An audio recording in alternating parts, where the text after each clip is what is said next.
welcome to Second Rate Film School. Today we're back again to cover the second half of the oral history of the banned Nickelodeon movie, Crybaby Lane. If you haven't already watched the first part where we delve into the backstory in the movie itself, check the link out below. Today we're going to be focusing on the backlash, banishment, rediscovery, and the ultimate legacy of the movie now 21 years on. To help me cover all that is the film's director, co-writer, and executive producer, Peter Lauer. Hello. Executive producer and co-writer, Bob Mittenthal. Hey. And finally, director of photography, John Inwood. Welcome back, guys. So let's dive right into the backlash the movie received post-premiere. So as a refresher, the movie premiered on October 28th in the year 2000 on Nickelodeon. Nick heavily promoted the movie and even brought in Melissa Joan Hart to be the host of Snick that night to bring in some star power. While the movie didn't have a huge budget, they did spend a fair amount on it and really were hyping it up. Saturday, Nickelodeon brings you its first ever Halloween movie for television. Crybaby Lane, Saturday at 9, 8 Central in a special Halloween Snick. Which is weird that it then faded away and was hidden for so many years. The often reported story is that the following day, Nickelodeon was flooded with phone calls from angry parents whose kids had been traumatized by how frightening the movie was.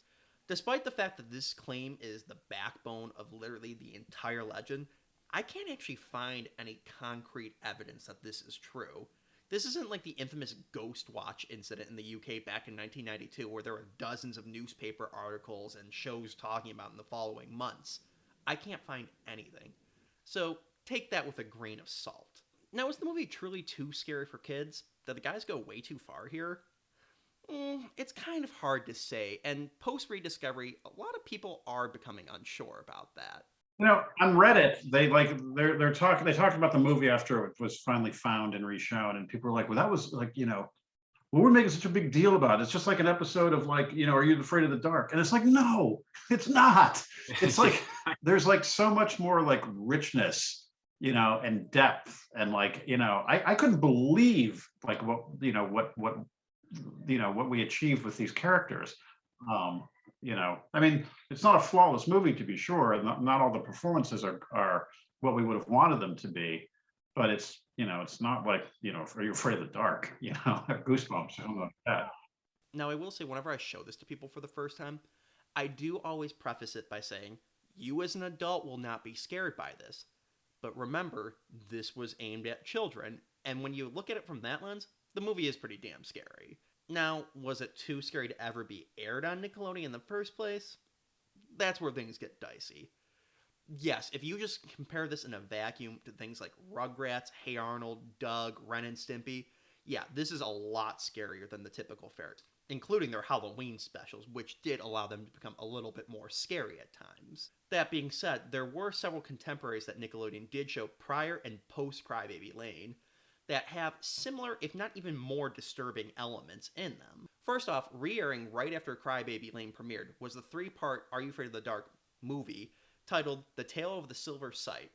The movie follows the Midnight Society as they now live through a scary story instead of just telling it. While the show itself was always dark, and we'll get to a couple notable examples, the movie is incredibly dark, having a malevolent spirit pick off the original members of the Midnight Society one by one, and threatening the present-day Midnight Society as well. The film ends with this colonial-era dressed ghost boy being revealed to be an evil spirit, and he then rapidly ages into nothingness, a la Indiana Jones and the Last Crusade.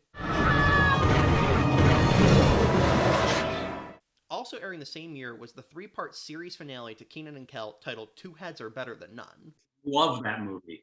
In the movie, the duo finds themselves in the home of a headless knight who kills innocent people to take their heads, and then eats the bodies. What do you call this dish? It's meat. What kind of meat? I mean, it's like, did you get it from a cow or a horse, a pig, pig meat, or human? Yeah. I assure you, it's, meat. Yes, the sitcom starring the Good Burger guys ended with an episode where Kel and several other characters eat human meat, and it's played as a joke. Y'all know how to cook, I'll tell you that. Oh, y'all know how to cook. Boy, back up. Girl, cook in my house. You say something? Never mind. All right. Pretty weird choice to end this series that never had supernatural or horrifying elements, but hey, whatever. We even get to see beloved comedian Milton Berle in his last ever performance be decapitated. And for the record, they're dead. He doesn't get to be all quippy and be like, oh, life was bad with my body before. It's even worse now. No, he's dead. They don't come back. No quips, no nothing. Dead. Hell, the movie even ends with the implication that the Headless Knight is going to kill the couple that Keenan and Kel have befriended throughout the movie. Thanks again for that ketchup. Bye. Bye. Look at the with the oil. They unusable. Now, while those were just specials, there are cases of the occasional regular episode of a Nick show having very disturbing elements. Going back to Are You Afraid of the Dark, the season 5 premiere, titled The Dead Man's Float, is often considered one of, if not the most terrifying episodes of the series. It begins with a pint-sized Jay Baruchel being drowned by an invisible monster in a school pool. There's something in the pool!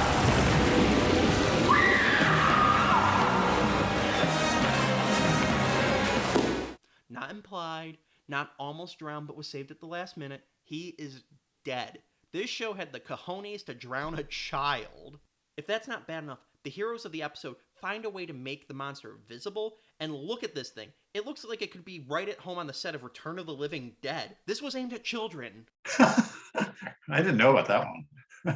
This isn't even the only episode that killed a kid off in that show. The one that always scared the shit out of me as a kid was the season 2 episode, The Tale of the Shiny Red Bike, where a kid blames himself for his friend's death and is literally being haunted by the physical manifestation of that guilt in the form of his dead, drowned ghost friend. I tried to save you, all right?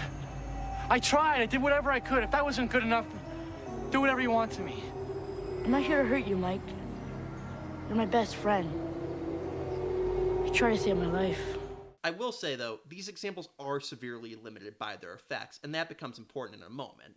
The monster costume, while very good for the budget, does look like it's made of rubber. And when Keenan and Kel accidentally decapitate the movie's villain, it's played for laughs. They toss his head around like it's a basketball, and the movie even plays Sweet Georgie Brown to highlight the comedy of it.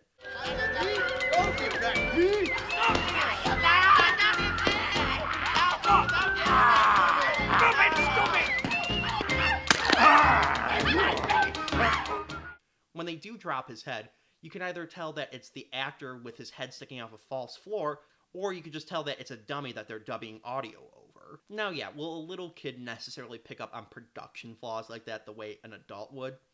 Not necessarily, but they are there, and I do think the kids are smart enough to pick up on that's not a way a body moves, that's not the way a head really looks, so it is noticeable. Now, yeah, Crybaby Lane doesn't show anything too explicit, or to the level of like a melted monster man or decapitated heads of beloved comedians. That just shows this is a classic example of the scariest thing out there is your own imagination. We don't actually get to see the kids being cut in half, for example.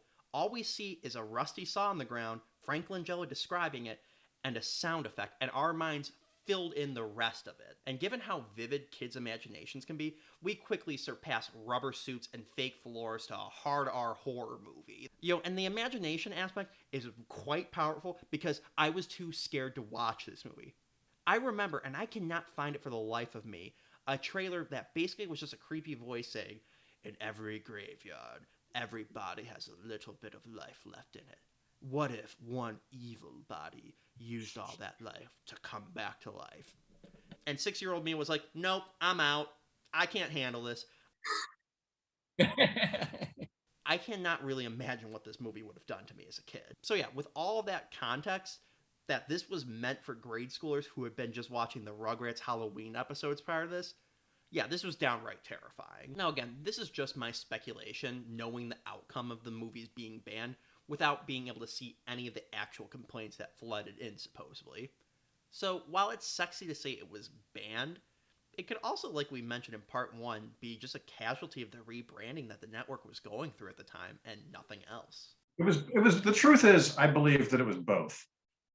I think it was banned and then forgotten about. They got some complaints, it was too scary, and I think they said, Herb Scannell was running Nickelodeon at the time, I think, and he said, well, I don't think we're running that again. Yeah, I think there's a risk aversion. It's like if they're getting complaints from parents, why bother? But they weren't like really upset about it. It was just kind of like oh well, that was we tried. I mean, we're all like, I've done a lot of work for Nickelodeon, but like I was never since like 1987 or something. I was never on staff there, and Peter and John were, would come in to do shows and stuff like that. So it's like we didn't really, have contact with the people who made those decisions. No one ever talked to us about like, well, Bob, I got to talk to you about Crybaby Lane. It was like, we did the job. We went and made a film. We finished it. We were happy with it. They accepted it. We got paid. We moved on with our lives. So I didn't really think about it that much. And it's sort of like, I'm close with some people who were execs at Nickelodeon at the time, and it just wasn't like that big a deal. It's like if we had made the movie and they said we couldn't air it, that would have been like a career ender, but it was like, no, they put it on the air and it probably got okay ratings, and they had commercials, and everybody made money, and I don't know how much they sell an ad for, but it wasn't like, I don't think they had big plans to like, make it a yearly thing. They should have. That's what's so baffling about Nickelodeon, not just with this, but in general. They really didn't have any specific big thing for kids to look forward to every Halloween. Disney had Halloween Town and a list of ever-growing DComs. Cartoon Network was putting out a new Scooby-Doo movie every year at this point. And heck, ABC even had The Great Pumpkin to hype up every year. Sure, Nick had an impressive list of special Halloween-themed episodes, but they never really allowed anything like this, the Kenan and Kel, or the Are You Afraid of the Dark movies to stick around long enough to become staples of the network. So even if you took the complaints from parents out of the equation, I doubt Crybaby Lane would have stuck around much longer anyways. So we now fast forward 10 years, and the original kids who watched this back in 2000 are now in college and high school. This is when the rumor mill begins warming up, and interest in being able to watch the movie again begins to grow. So when did you become aware of the initial revitalized interest in it? I think, John, you were the first one who told me that there was like this online thing going on about Crybaby Lane. Yeah. And I saw one of these things. I was, oh, that's amusing. Well, backing up a little bit. The first seeds were planted in 2007 as people were trying to determine the plot of the movie. The search would die down until about mid-2011, when interest researched in a huge way. I can't really determine what caused this, but this Google trend shows that it really shot up in August of 2011. The search continued on various message boards across sites like 4chan and Reddit, with those who had seen the movie trying to list out the plot. Adding into the confusion, I'm sure, was the fact that the various regions around the country had different Crybaby Lane legends, changing which way the plot could go. As more and more information about the plot was added, many began to doubt if a movie like this could even exist. I mean, the idea that there would be 3 individuals so messed up to come up with a movie like this and make it for children was just laughable. Further adding into speculation of its existence was the fact that Nickelodeon reps claimed they didn't own the movie or that it didn't even exist to begin with. Now again, I can't find any concrete information on this. In my book, what I think actually happened was the poor receptionists at Nickelodeon were getting inundated with phone calls from internet sleuths all trying to do their own work, and they just got to the point that they were trying to say anything they could to get them off the line. Put yourself in their shoes. Someone calls up and says, hey, can you tell me about this Crybaby Lane movie? A movie you don't know anything about because you've only been working there for a couple months. And when you say, I don't know anything about it, well, why don't you know anything about it? Can you transfer me to someone that does? Multiply that by a ton of people calling. Eventually, they're just like, yep, doesn't exist. Hang up. Still, the fans would not be deterred. Their sleuthing would find the occasional clip here and there, and even more confirmation when a TV guide listing did in fact show that a movie titled Crybaby Lane did air on Nickelodeon that night. Around the same time, a creepypasta, which for you non-internet lingo people is basically an internet urban legend campfire story, was written purportedly by one of the film's writers. Now, far be it from me to criticize another person's writing, but boy was this bad.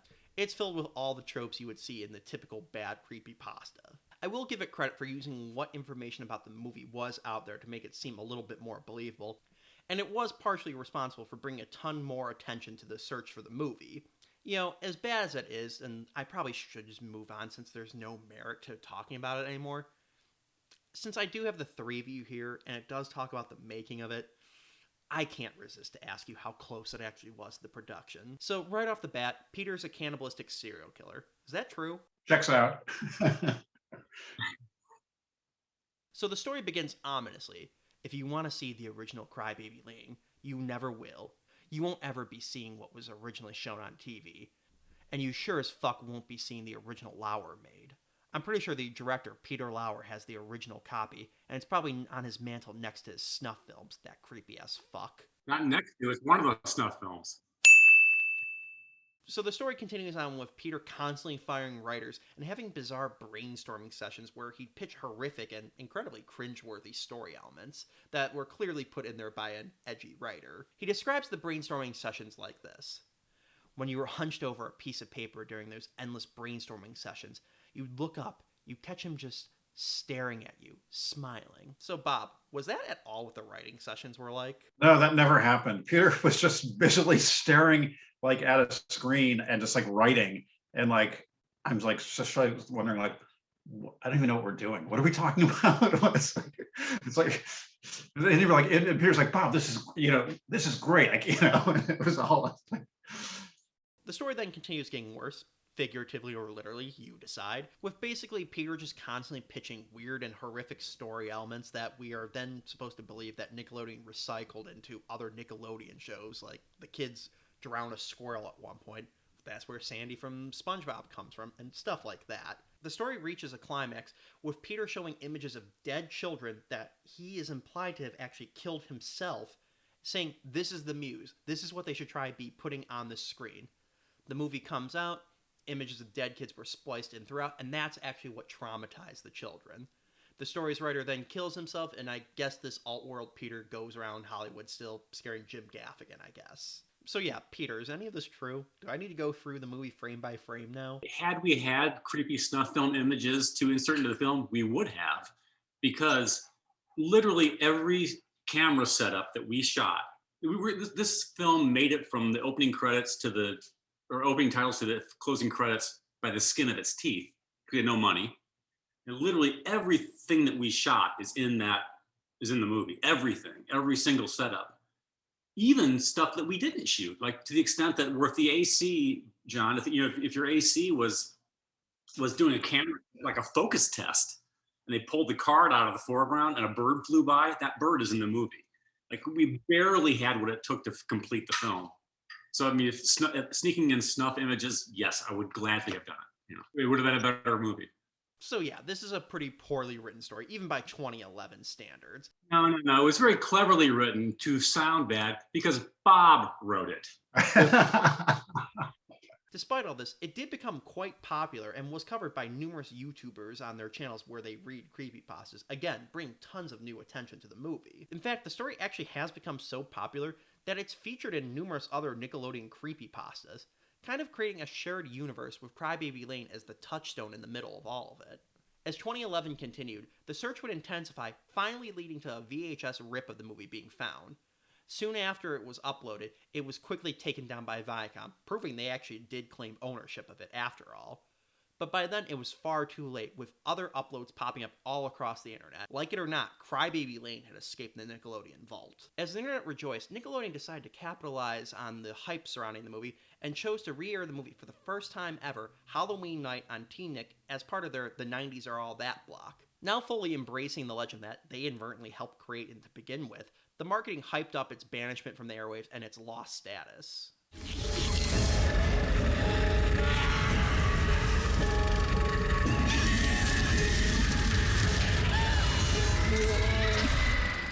The night arrives and the airing begins with Stick Stickly claiming he dug it out of the Nick vaults. Hey, what's the dealio? I know when you normally see me, it's all about you pick. Well, tonight I gotta pick up my own. It only aired once due to complaints on how terrifying it was, but I found it, and I'm playing it for you. So strap in. Here's Crybaby Lane. Boy! Yes, Stick Stickly, a talking popsicle stick that I am not joking when I say was the mascot for Nickelodeon for a while, is back again. Jesus. Regardless, though, Crybaby Lane was being viewed for the first time in over a decade. Soon, though, the mystique surrounding the movie died down, and to my knowledge, Nickelodeon's only re-aired this 2 more times, both of which were in 2015. Since then, the movie just went back into the Nick Vault and has yet to re-emerge in any official capacity in streaming or home media of any kind. Did they ever talk to you about Peter putting it on DVD? I mean, they could have made some money on it. They don't talk to me, period, ever since this. The criminal thing that happened on Pete and Pete was I did all of season 3, and it was a great season. And they were going to release it on DVD, like as they did the other seasons. And they were all apparently, the story I've heard is that they were all printed and sitting in a warehouse ready to go out when there was a legal case with the band Luscious Jackson, who appeared in one of the episodes called Dance Fever or something like that. And because of that, they couldn't get the rights to these songs, and they were already, part of this episode that was part of the season DVD. They didn't release it. It never got released on DVD, which was so frustrating. So frustrating that Crybaby Lane hasn't been released. Yeah, I would love to see a Shout Factory release of this movie, loaded with tons of bonus features about the making of it. Though that would make my video less relevant, so maybe just make it a bare bones DVD. Still though, the genie is now out of the bottle, and fans like myself have been able to make Crybaby Lane part of their annual Halloween tradition for over a decade now. Now you can watch it for free on YouTube, where several complete versions have been uploaded. Very unusual, since Viacom is usually very strict with their products being uploaded by anybody but them. To give you an example, all of my commercial compilations I have up on the channel from Nickelodeon, if I included a few too many seconds of a theme song in it or closing credits, even if the announcer was talking over it, the video got flagged for content warning. Meanwhile, the entirety of this movie is just up and no one seems to care. This is all the YouTubes. There's like so much on Crybaby Lane. One of them says high quality. That's the one I watched. That's what I watched too. Not high quality. It was not very high quality. Peter, what is, I know I have a DVD. I mean, I have a beta copy, beta SP somewhere. Is that the highest quality that we know of that's in existence? Yeah, the beta cam. Yeah, which is, it's not wonderful quality. I mean, it'd be great. I mean, where's the negative, do you think? I mean, I don't think we didn't cut the negative, did we? We cut it all on video. So the negative is probably just like, in a vault somewhere, probably, in the ground. Yeah, what's a negative? By the way, I opened up my cabinet, and this is my beta copy of the movie. So this for sure is got to be a lot better quality than what's on. Yeah, that's the highest quality that exists in the known universe right now. Yeah, it would be great to put a good version of it on YouTube. So yeah, sadly for the time being, the grainy rips from people's VCRs or DVRs are about as clean of a copy as you can get, unless you've interviewed the filmmakers and they were nice enough to loan you their copy to use for your web show, but that's a hypothetical. So that now brings us to the legacy of the movie, now 21 years on. And it sounds like this is the first time you guys have watched it in quite a while. I didn't. Bob said he wasn't going to, and then he did. No, I said I didn't think we needed to have a pre-call to discuss our strategy for how we could look prepared. I was too lazy for that, but I would watch the movie. It's better this way. So yeah, again, 21 years since the release of the movie, and now 10 years since its rediscovery. Looking back, do you regret pushing the envelope so much? I mean, granted, I would much rather have something that scared the shit out of me as a kid, but was very well made and interesting versus something that was bland and not offensive. I mean, the intended audience, of course, was preschoolers. I think we appropriately, tried to make them shit their little pants, But actually, that was not the case, because Bob, I mean, I thought we were making a comedy, I mean, yes, it had scary elements, but that just in theory, makes the funny parts funnier. But maybe it got, every project takes on its own life, which is true. I mean, I think, when Peter and I were writing, no matter what we were writing, we were really trying to sort of like tell good stories, and stories that like had a theme and an idea. And there's, there really is an idea in that story about bad influences and about pushing things too far, but also about being too cautious, which was kind of Andrew's problem, and in the end of the movie, the triumph for Andrew, going back to Bennett's with Kathy and hearing spooky stories from him, and enjoying it and drinking coffee. It's like it's supposed to be like inspiring to kids who are a bit too cautious, and a cautionary tale for kids who are too wild. So I guess I shouldn't have been so chicken to watch it. No, I just think that it's I think it's a good story that's pretty well told. And, and I think that as writers and, creators of popular entertainment, that's what you try to do. I think it was the exact same message in Good Burger. I think that the quality of the movie is really a tribute to Peter. That as you were a leader, and you were so kind of inspired by it, that you inspired everyone else to kind of dig deep and to work as hard as we could. We weren't making a lot of money, and there wasn't a lot of glory, but we knew we were working on something special, and we all just really wanted to make it as good as we could. Yeah, I think the whole crew felt that way. I mean, it was a very hard shoot, but we had a lot of fun. It was cold, it was night, we were exhausted, but we were making a great film. It was fun.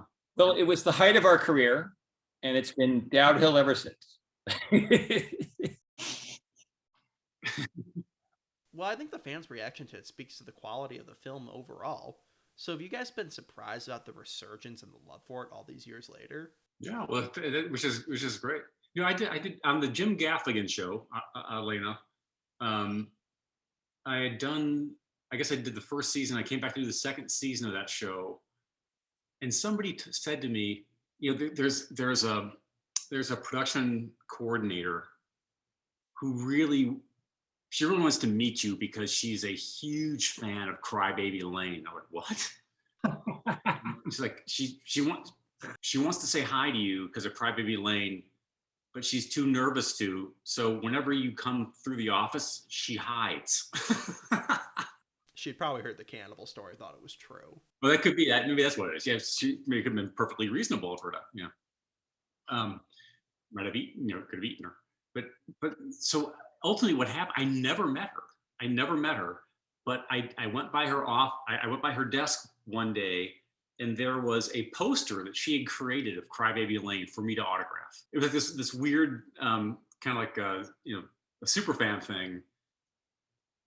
But I never met her. But I only met her through a poster that she made of Crybaby Lane It's nice to know that there are people out there whom it impacted, even if it's only 3 people. I can't imagine being that dorky and making a DVD case or a fan poster.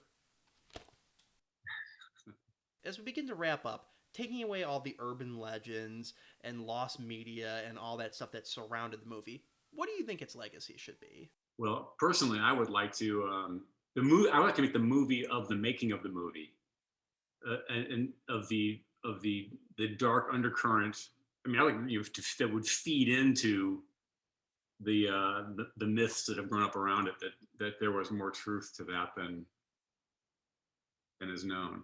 There's a sequel, Crybaby Lane, that tells us the true story of what happened during the making of this little low budget film. We should do a remake. Yeah, a remake or a sequel. I think a remake and then a sequel. My daughter was 2 years old, and we needed a baby. We didn't have any money for a baby, so we used my daughter. And I asked her the other day. Her mother asked her if she had ever seen the movie, and I said, of course she's seen it. And she said no, she's never seen it. She was too scared to watch it. Throughout her life. And so I told her, just the other day, she's 22 now, and I told her that I rewatched the movie, and she's like, all she asked was it scary? It's like she's still too freaked out to watch it. And my son's never seen it either. I'd like them to watch it. I think my daughter would get a kick out of it. I don't know if my son would be into it.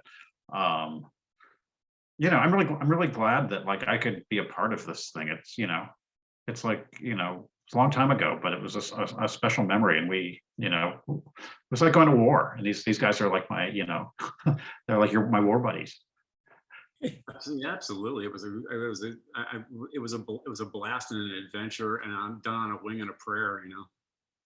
Yeah, I'm so proud to have been involved, and I want more people to see it. This is so. It sounds like, Andrew, you're going to make that happen a little bit. You know, we should do like a Crybaby Lane, you know, like a fest or something. We can go back to the abandoned town where you guys filmed it to do it. It'll be great. We're going to look for the worms, we're going to look for the Combine, and so on. We just can't drink the water. Projected on a wall of a cemetery out there somewhere. Well, there you have it. A complete oral history of the movie Too Scary for Nickelodeon, Crybaby Lane. I just want to thank Peter, Bob, and John for stopping by and helping shed light on this cult classic Nickelodeon movie. That's fantastic. Thank you so much, Andrew, for having us on. Andrew, thanks so much. Thank you, Andrew. This was a treat. I'm just glad you guys weren't as lost as the movie was. Well, until next time, I hope you enjoyed our time together and have a newfound love for this lost Nickelodeon classic.